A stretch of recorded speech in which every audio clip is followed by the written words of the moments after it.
Belum lama ini saya ketemu dengan teman lama, teman semasa SMA dulu. Setelah hampir 20 tahun lebih kami tidak ketemu. Rasanya excited sekali. Apalagi sekarang saya tinggal di tempat kota yang sangat jauh dari kota kelahiran saya dulu. Sebenarnya teman-teman SMA kami dulu tuh ada grup WA sih. Cuma karena kawanku ini baru gabung grup, jadi baru tahu kalau ternyata saya tinggal di kota yang ternyata dekat dengan kota yang ia tinggali saat ini. SMA kami dulu itu ada di kota di tengah-tengah Pulau Jawa, dan kebanyakan teman setelah selesai pendidikan merantau cari kerja tuh ke arah barat, ke arah ibu kota. Rasanya kayak saya aja satu-satunya yang justru merantau ke arah timur, di ujung timur Pulau Jawa. Rasanya tuh kayak terpisah jauh sekali sama teman-teman tuh. Dan seperti biasa, kalau dua laki-laki ketemu, pembicaraan yang paling dominan tuh tentu saja masalah pekerjaan. Dia pun mulai cerita tentang masa-masa kejayaannya dalam pekerjaannya dulu. Oh ya, temanku ini ketika SMA mungkin termasuk anak yang nakal kali ya. Sejak SMA itu dia sudah biasa merokok, bolos sekolah, berkelahi dengan anak SMA lain, atau hal-hal negatif lainnya yang masih dalam batas kewajaran sih. Kenanganku sama dia tuh yang saya ingat sampai sekarang tuh saat kami bolos sekolah bareng dulu. Waktu itu pas jam pelajaran kosong, kami berempat kalau tidak salah tuh memutuskan untuk bolos bareng.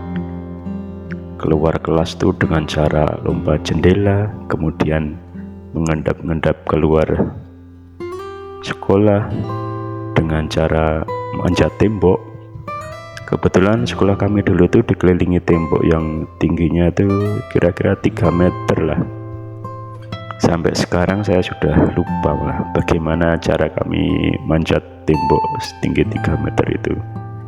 Kadang saya bayangkan kalau sekarang di umur yang sudah kepala 4 ini harus ngulangi lompat tembok tuh kayak sebuah mission impossible gitu. Apalagi ngelihat body sekarang sudah melar, perut sudah buncit. Kadang heran juga ya, dulu kok bisa ya waktu SMA dulu itu manjat tembok setinggi itu.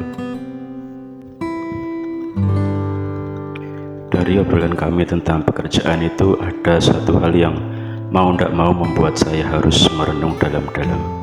Ceritanya tuh gini, setelah lulus SMA kami melanjutkan kuliah di sebuah kota yang berjuluk kota pelajar. Cuma kami beda kampus, ia kuliah di kampus swasta jurusan teknik sipil, sebuah jurusan yang menurut saya sangat mahal untuk ukuran saya waktu itu. Dan semasa kuliah itu kami tidak pernah terhubung lagi.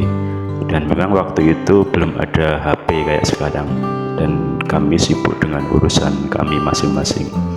Terakhir saya dengar kabarnya tuh dari teman lain tuh yang katanya dia tuh baru 1 tahun lulus dari kuliah tapi sudah berubah jadi kaya raya.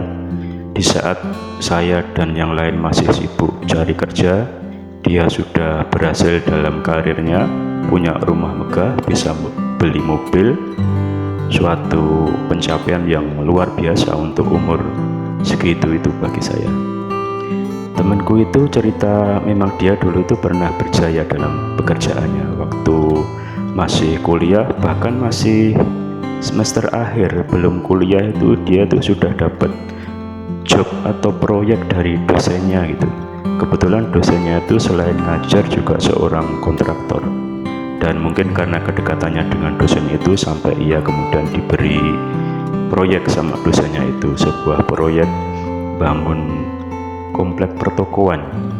Dan dari hasil proyek itu pun dia sudah bisa beli motor terbaru tahun itu. Dan bagi saya itu suatu yang hebat sekali. Kuliah belum selesai tapi sudah bisa beli motor dari hasil kerja sambil kuliah itu. Dan setelah lulus kuliah itu pun dia masih sering dapat proyek dari dosennya itu. Dan dari situ ya mulai banyak kenalan, banyak pengalaman, tambah koneksi, terutama koneksi di pemerintahan. Dan mungkin karena hasil kerjanya memang bagus, ia pun jadi lebih mudah untuk mencari proyek-proyek sendiri, sampai ia memutuskan untuk jadi seorang kontraktor dan membuat CV atau PT ya, saya lupa itu. Nah, suatu waktu ia tuh dapat tender yang sangat lumayan besar, sebuah proyek dari pemerintah, proyek yang nilainya sangat fantastis. Dan untuk itu ia pun mengajak teman kuliahnya dulu untuk mengerjakan proyek ini. Sebelumnya temannya ini memang sudah sering diajak kerjasama untuk mengerjakan proyek-proyek dia sebelumnya, dan temannya ini pun bisa dibilang soulmate banget lah sama dia tuh, karena mereka memang sudah akrab sejak dari semester awal kuliah, dari semester 1, bahkan mereka tuh ngekos di tempat yang sama sampai semester terakhir, sampai lulus, sampai sering lah ngerjakan proyek-proyek bersama. Itu teman seperjuangan lah katanya.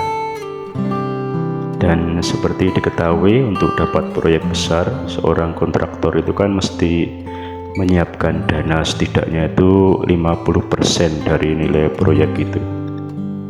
Dan seperti biasanya dia pun minjam uang ke bank, dan karena nilai proyeknya itu sangat besar, jaminan yang ditaruh di bank itu pun harus sesuatu yang sangat bernilai besar juga.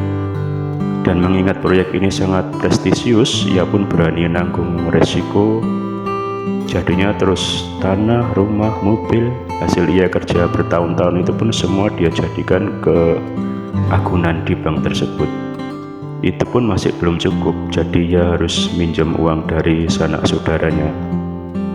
Dan singkat cerita, proyeknya selesai dengan baik. Dan seperti diketahui, kalau proyek dari pemerintah itu kan pencairan uang proyeknya itu pasti lama ya, bisa berbulan-bulan gitu. Dan entah bagaimana ceritanya kok ternyata uang pelunasan proyek itu justru dibawa kabur sama temen soulmate-nya itu. Dan akhirnya ia pun harus nanggung semua utang di bank itu sendirian. Semua agunan dulu kayak tanah, rumah, mobil, semuanya disita oleh bank karena ia nggak bisa melanjutkan melunasi hutang-hutangnya. Belum lagi hutang di sanak saudaranya. Dan singkat ceritanya itu, demi untuk melunasi semua hutang-hutang tersebut, ia pun harus kerja di luar pulau gitu, meninggalkan anak istrinya sampai 15 tahun. 15 tahun itu suatu waktu yang lama banget. Saya tidak bisa bayangkan gimana rasanya melewatkan setiap detik, setiap menit yang berlalu itu dengan kita jauh dari orang yang kita sayangi. Sebuah hal yang sangat mengharukan bagi saya. Berdasarkan cerita pengalaman yang ia bagikan ke saya itu, ada beberapa hal yang bisa saya simpulkan. Nomor 1, hidup tuh kayak roller coaster, kadang naik, kadang turun, tapi tetap harus ada satu tujuan yang pasti. Dan sebelum tujuan itu tercapai, ya mau tidak mau kita harus tetap semangat, harus bisa memotivasi diri supaya tidak putus asa. Nomor 2, terimalah kegagalan itu sebagai bagian dari proses belajar. Kegagalan adalah kesempatan untuk belajar menjadi lebih sempurna.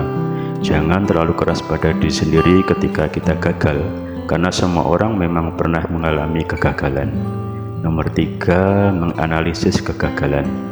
Cobalah untuk memahami penyebab utama kegagalan tersebut. Apakah dari kurang persiapan, kurang pengalaman, atau terlalu mudah percaya pada orang lain, dan sebagainya.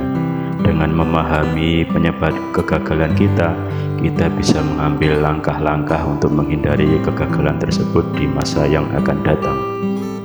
Nomor 4, jangan takut untuk mencoba lagi. Kegagalan itu bukan akhir dari segalanya.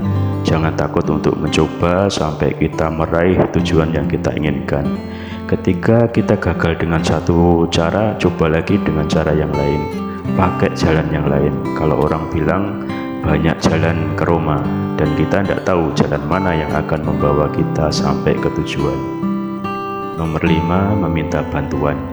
Jangan ragu untuk minta bantuan dari orang lain, terutama orang-orang yang sudah berhasil di bidang yang sama yang kita geluti.